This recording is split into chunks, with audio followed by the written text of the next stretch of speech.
Allah, the most merciful. Peace be upon you, friends.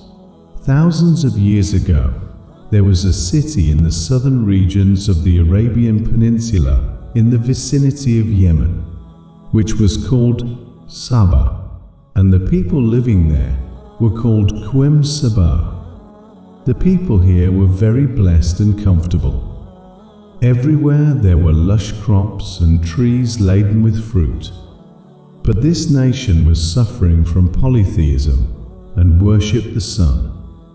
When the king there, Sharajil bin Malik, died, his daughter Bilqis took over the running of the government.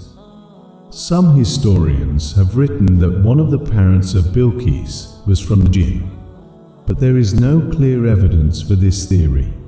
Queen Bilqis was a worthy woman who ruled Yemen very beautifully for 9 years. Trade that took place in most parts of the world. She was in the hands of the Sabaeans. This was the reason that this nation was very rich. But that was the time when from east to west the mighty reign of a great king and the sting of glory rang. He is known in history as Solomon ibn Dawood. The reign of Hazrat Sulaiman, peace be upon him, was in most of the countries of the world, the capital of which was the city of Jerusalem. You were given dominion over the wind, giants, birds and animals. There is an incident of one day that Hazrat Sulaiman, peace be upon him, held court. So the jinns, humans, animals and birds all appeared, but his favorite bird was missing. You asked, where Hadad, when he was not seen? So Solomon, peace be upon him, said, if he could not give any reasonable reason for his absence, so he will be slaughtered. This conversation is happening now, that Had was present. He asked where you were. Hadad replied with great respect, O Prophet of Allah, he reached such a country by flying, where people are seen in shirk. They worship fire and sun. They have a queen, which they call by the name of Bilqis. She rules from a huge throne.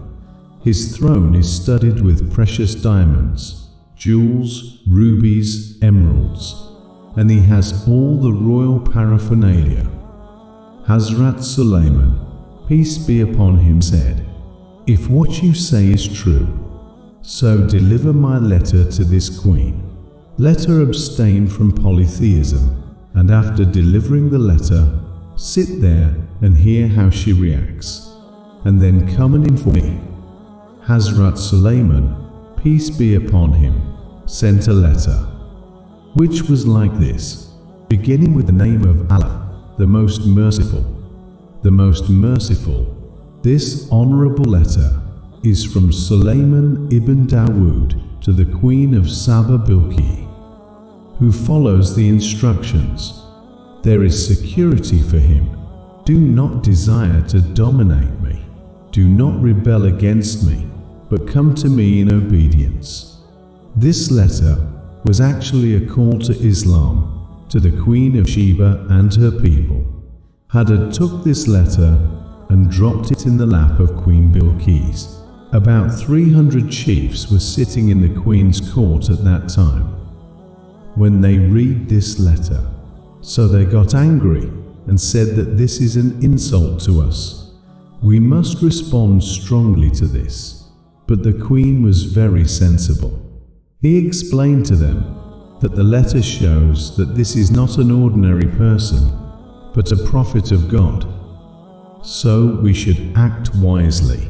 She said, I am sending a gift to Hazrat Solomon, peace be upon him.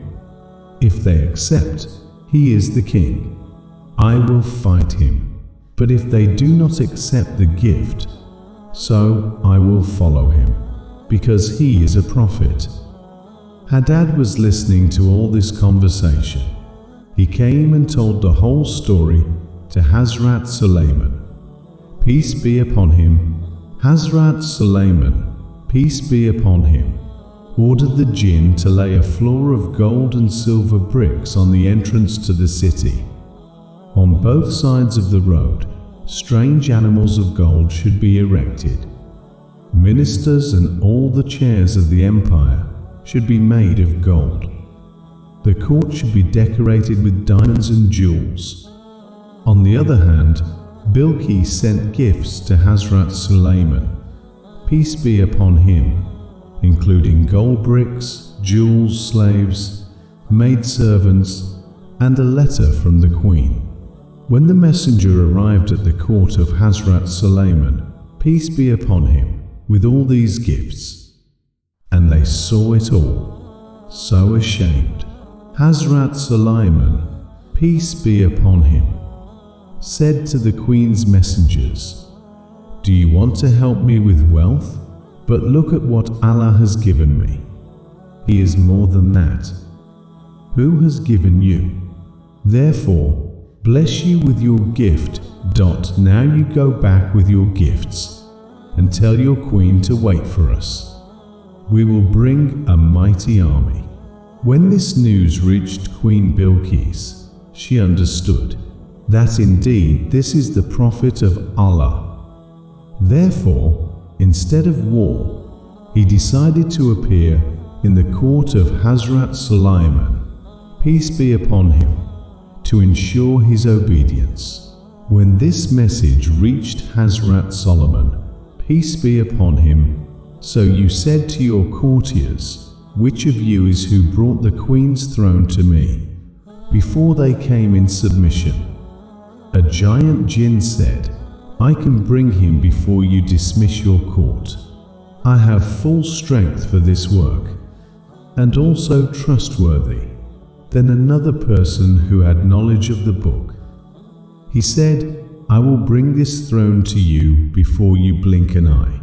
Then Hazrat Sulaiman, peace be upon him, saw this throne kept by him.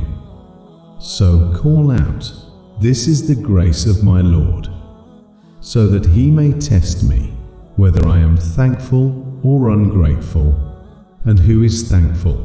So his gratitude is useful for his own sake, and if someone is ungrateful, so my Lord is needless, and he is superior in himself. According to commentators, that person was a friend of Hazrat Sulaiman, peace be upon him, whose name is said to be as if Ibn Barqiyah, and some wrote that he was his cousin. It is said that the length of this throne was 80 cubits, the ground was 40 cubits, and the height was 30 cubits. It was studded with pearls, red rubies, and green emeralds. Hazrat Sulaiman, peace be upon him, changed this throne and made it even better than before. When Queen Bilqis appeared in the court of Hazrat Sulaiman, peace be upon him, "So you asked, is your throne also similar?" He said, "It is as if the daughter-in-law is the same, and we already knew it, and we have obeyed."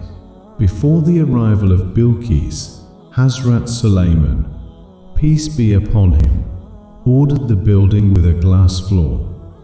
"Let the water flow below. There are fish and other aquatic animals in the water." Hazrat Sulaiman, peace be upon him, was enthroned on his royal throne in this building, and the water was flowing from the bottom of the glass with its full temperature. While there is no glass above it, Bilqis was brought to this palace. When he looked at the floor, so I thought it was a reservoir of water, so he picked up the cloth from his legs. Solomon, peace be upon him, said, "This is a smooth glass floor." Then she was ashamed and said, "O my Lord, I have been wronging myself by worshipping the sun, and now I have accepted the obedience of Allah, the Lord of the worlds, along with Solomon." So it was revealed to Bilqis, just as she understood the glass yard to be a deep pool with water waves. In the same way, he and his people saw the brightness and brightness of the sun and thought of it as a god and god.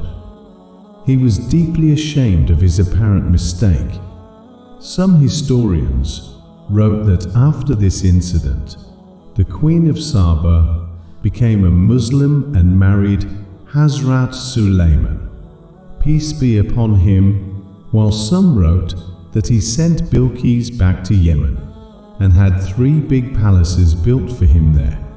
Yes, it must be mentioned in the comment that you knew about this information before this video. So what was the result then you? And with that, Allah Hafiz for the next video.